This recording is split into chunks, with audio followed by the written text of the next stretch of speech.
Assalamualaikum warahmatullahi wabarakatuh. Alhamdulillah rabbil alamin. Allahumma shalli ala Muhammad wa ala ali Muhammad. Apa kabar teman-teman semuanya? Bertemu lagi dengan saya di channel Mahkota Hati. Seperti biasa ya, saya tetap berdoa kepada Allah Subhanahu wa taala semoga hidup kita berkah, hidup kita berlimpah, Allah lunaskan hutang kita, Allah angkat kesulitan hidup kita, Allah muliakan hidup kita, Allah berikan kesehatan untuk kita. Tapi yang paling penting teman-teman semuanya ya, jangan lupa semoga Allah ampuni semua dosa-dosa kita ya. Karena insya Allah ketika Allah sudah ampuni, semua masalah kita itu akan dibereskan oleh Allah Subhanahu wa taala. Maka ketika berdoa, selain meminta apa yang kita inginkan, mintalah ampunan Allah. Ya teman-teman semuanya, jangan lupa bersyukur, tetap selalu saya ingatkan, karena bersyukur itu adalah salah satu kunci untuk kita menjadi orang yang berlimpah. Kalau teman-teman ingin menjadi orang yang berlimpah, maka salah satu syaratnya adalah harus banyak bersyukur. Alhamdulillah ya Allah, hidupku berkah. Alhamdulillah ya Allah, hutangku lunas. Alhamdulillah ya Allah, hutangku 1 miliar lunas. Harus begitu, walaupun faktanya berbeda. Makin kita sering mengucapkan kalimat-kalimat positif, doa-doa yang positif, walau faktanya berbeda, percaya deh, itu pasti akan terjadi. Karena insya Allah ketika kita mengucapkan itu alam semesta itu mendukung kita, menarik energi positif ke dalam jiwa kita, sehingga itu mendukung jiwa raga kita itu, sehingga doa-doa kita itu cepat dikabulkan oleh Allah Subhanahu wa taala. Maka di kondisi apapun tetap selalu bersyukur. Alhamdulillah ya Allah, hidupku sehat. Alhamdulillah ya Allah, hidupku berlimpah. Alhamdulillah ya Allah, keluargaku bahagia. Alhamdulillah ya Allah, rezekiku berlimpah. Selalu ucapkan itu. Ya baik teman-teman semuanya, sebelum kita materi, yang ingin bergabung di grup Mahkota Hati, silahkan hubungi WA saya ya di nomor yang tertera ini. Kita di sana banyak yang sudah bergabung, bahkan banyak juga teman-teman yang sudah merasakan perubahan dalam diri, bukan hanya secara mental tapi secara ibadah juga, secara ketenangan lahir dan batin. Karena di grup itu kan saya kasih materi juga ya, karena kita juga ngadakan kelas online nih. Yang ingin hutangnya cepat lunas ya segera deh ikut kelas online, boleh. Kita juga nggak ada paksaan, kita juga insya Allah di kelas online itu kita belajar banyak, dan materi-materinya insya Allah luar biasa dahsyat ya. Itu aja teman-teman informasinya ya. Oke baik, sekarang kita materi. Seperti biasa, saya tetap bahas utang, dan hari ini saya ingin jawab, sebenarnya pertanyaan ini banyak sih ya, banyak dari ya teman-teman WA yang masuk lah, bahkan di grup sendiri ya. Pertanyaannya juga sebenarnya intinya sama, bagaimana hutang kita itu bisa lunas. Kira-kira pertanyaannya gini, Pak, saya sudah hampir putus asa ini, sudah melakukan semuanya, tapi kenapa hutang saya nggak juga lunas gitu. Di awal-awal video dulu saya sampaikan begini, ketika kita terjebak masalah hutang dan kita ingin selesai hutang kita itu, maka pakailah cara Allah. Jangan cara kita, bukan cara kita. Kita nggak mampu teman-teman semuanya, nggak bakal mampu kita selesaikan hutang kita. Semuanya itu yang bisa lunasin hutang kita itu Allah. Maka pakailah cara Allah. Caranya bagaimana? Caranya gini, cara simpelnya dan sederhana banget, tapi ini sangat powerful. Ketika kita ingin benar-benar keluar dari jeratan hutang, cara pertamanya adalah datang saja dulu ke Allah, minta ampun saja dulu sama Allah. Itulah kunci awalnya yang sebenarnya ya. Jangan terlalu fokus pada amalan. Ya memang boleh sih kita ngamalin sholawat, ngamalin istighfar, ngamalin sholat tahajud, ngamalin sedekah, boleh, sangat boleh, bahkan itu bagus, dan itu juga termasuk salah satu jalan untuk bisa kita keluar dari jeratan hutang.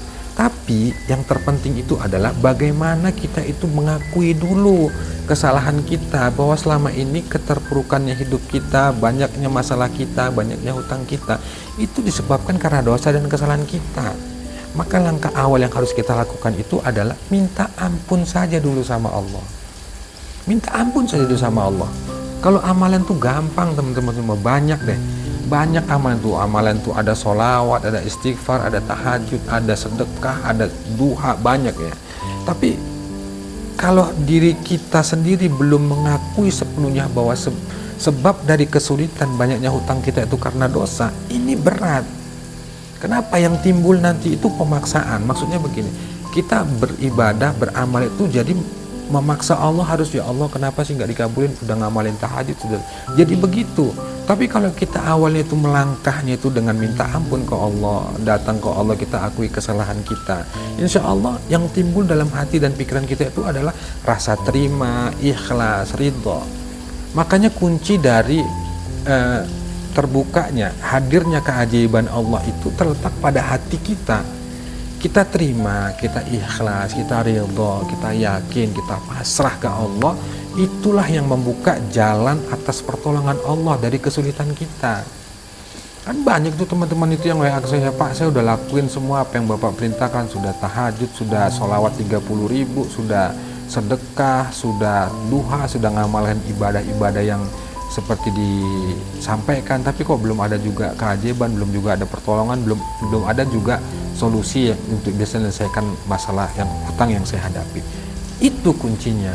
Lengkapin dengan hal itu, terima, sabar, ridho, ikhlas. Memang saya akuin, terima, ikhlas, sabar, ridho itu nggak mudah, berat, saya akui berat banget. Tapi mau tidak mau kita harus belajar untuk bisa punya sifat itu. Caranya bagaimana supaya kita bisa memiliki sifat itu? Ya itu tadi, datang saja dulu ke Allah. Mintanya itu jangan minta yang lain, minta ampunan saja dulu sama Allah. Kadang nih ya kita sudah tahajud malam, kita mau berdoa sama Allah, kita kan bingung gitu ya, saking banyaknya permintaan kita ke Allah, pingin lunas utang, pingin rezeki lancar, pingin bisa lancar bayar utang. Ya itu baik, benar. Tapi kalau itu yang kita lakukan, nanti akhirnya timbul kemelekatan. Maksudnya gimana? Kita udah berdoa tapi Allah belum kabulkan. Nah itu namanya kan maksa Allah. Tapi kalau kita mintanya ampunan Allah, ya Allah, jika memang kesulitan ini akibat dosa dan kesalahanku, ampun ya Allah, selama ini aku ceroboh, selama ini aku sudah lalai, selama ini aku sudah terjerat dengan hutang riba, ampuni ya Allah. Kita merenung atas dosa-dosa kita ingat dosa-dosa kita masa lalu, kemudian kita benar-benar menghadirkan hati kita, benar-benar tulus minta ampun, minta maaf ke Allah. Itu baru keren. Bagaimana hutang kita? Itu cara Allah nanti. Allah yang membukakan jalan. Yang penting kita datang dulu ke Allah, kita akui dulu bahwa kita ini salah, kecerobohan kita, kebodohan kita benar-benar akui sepenuhnya bahwa kesulitan yang terjadi pada diri kita, banyaknya hutang kita itu disebabkan karena dosa kita. Itu yang kita lakukan. Insya Allah teman-teman semuanya, kalau Allah sudah ampuni, pasti pertolongan Allah itu datang. Dan gak mungkin Allah itu membiarkan kita, gak mungkin. Yang penting kita akuin saja dulu bahwa kita ini benar-benar salah, benar-benar berdosa, benar-benar banyak maksiat, benar-benar kita ini hamba yang bergelimang aib, bergelimang dosa, sehingga kita di hadapan Allah itu benar-benar merengek minta ampun sama Allah, benar-benar kita pasrahkan hidup kita sepenuhnya itu sama Allah. Insya Allah keajaiban itu pasti akan kita temukan, pertolongan Allah itu pasti datang. Itu tadi pasrah, yakin, ridho dengan segala ketetapan apapun gitu. Jadi dengan itu kita latih terus, amalan kita sederhana pun insya Allah pertolongan Allah pasti datang. Dan percaya deh, ikhtiar langit yang kita lakukan insya Allah berhasil. Cuman itu tadi, kita harus sabar, kemudian kita juga harus benar-benar kuatkan mental, jangan tergesa-gesa. Kata Rasulullah itu kan, Allah itu mengabulkan semua doa hambanya selagi dia tidak terburu-buru. Maka jangan terburu-buru untuk menunggu pertolongan Allah. Nikmati saja prosesnya dan yakinilah bahwa sesulit apapun kondisi kita, seterpuruk apapun hidup kita, sebanyak apapun masalah kita, beban hidup kita, percaya deh Allah sudah ukur semuanya itu. Gak mungkin Allah kasih ujian, kasih masalah di luar dari batas kemampuan kita. Itu gak mungkin teman-teman semuanya.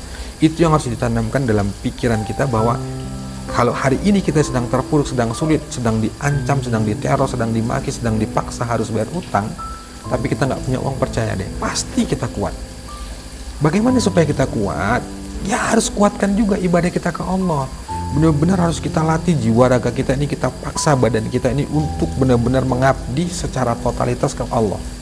Perbaiki sholat, perbaikin kerjakan sholat malam, tahajud, banyakin sholawat, banyakin istighfar, minta kekuatan ke Allah. Insya Allah, mau bagaimanapun mereka yang nagih kasarnya ke kita, kalau hati kita kuat ke Allah, insya Allah pasti kita kuat. Gak mungkin Allah itu zolim teman-teman semuanya, gak mungkin. Percaya deh, Allah itu maha baik. Allah itu buat kita sulit begitu tuh karena Allah ingin mendidik kita supaya kita kuat, supaya kita itu sabar, supaya kita itu ridho, supaya kita itu ikhlas. Gak ada yang lain. Dan Allah itu benar-benar Masya Allah, luar biasa. Allah itu Ar-Rahman Ar-Rahim. Dia itu nggak mungkin mencelakakan kita, semuanya itu pasti kebaikan. Mungkin secara pola pikir kita, logika kita, kenapa ya Allah sampai sepahit ini godaan cobaan ini, kenapa ya Allah, pasti timbul banyak pertanyaannya. Tapi hakikatnya sebenarnya Allah itu sayang sama kita. Justru banyaknya masalah kita, keterpurukannya hidup kita itu karena Allah memang sayang. Allah itu ingin supaya kita kembali kepadanya, supaya kita itu sadar pada menyadari kesalahan kita, sehingga kita pun itu taubat ke Allah. Itu teman-teman semuanya. Jadi kalau hari ini sedang terpuruk, kebingungan karena hutang, saya sarankan tetap kuat, tetap baik sangka, percayalah Allah pasti berikan yang terbaik, dan Allah sudah siapkan kado terindah buat kita.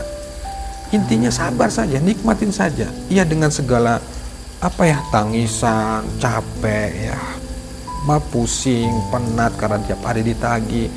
Tapi mau nggak mau kita harus memacu diri kita, menyemangati diri kita. Insya Allah kuat, insya Allah kuat, insya Allah bisa, insya Allah selesai. Harus begitu tiap hari, karena semuanya butuh proses. Nggak ada yang instan, semuanya itu butuh proses teman-teman. Dan ingat, ketika kita beribadah kepada Allah, sesungguhnya Allah itu menginginkan supaya hati kita itu menerima, sabar, ridho, ikhlas. Maka pelan-pelan ajak diri kita ini untuk benar-benar mengakuin bahwa kesulitan kita, banyaknya hutang kita itu karena dosa kita, nggak ada yang lain. Jadi kalau solusi itu udah ranahnya Allah, bukan ranah kita lagi deh. Makin kita paksain diri cari solusi itu nggak ketemu, maka cari saja Allah dulu. Cari saja Allah dulu, biarkan Allah yang menuntun kita, biarkan Allah yang menggerakkan hati dan pikiran kita. Allah bukakan jalan untuk kita dengan cara-caranya. Fokus kita terus saja ibadah.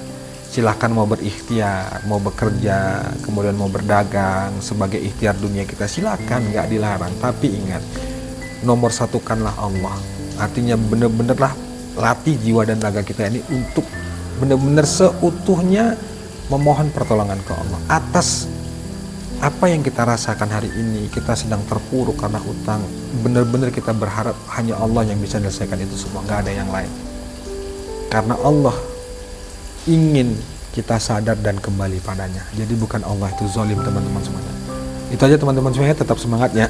Jadi jawaban saya adalah cari saja Allah dulu, temui Allah, minta ampun ke Allah. Insya Allah semuanya akan dibereskan oleh Allah Subhanahu Wa Taala. Baik teman-teman, itu aja. Assalamualaikum warahmatullahi wabarakatuh.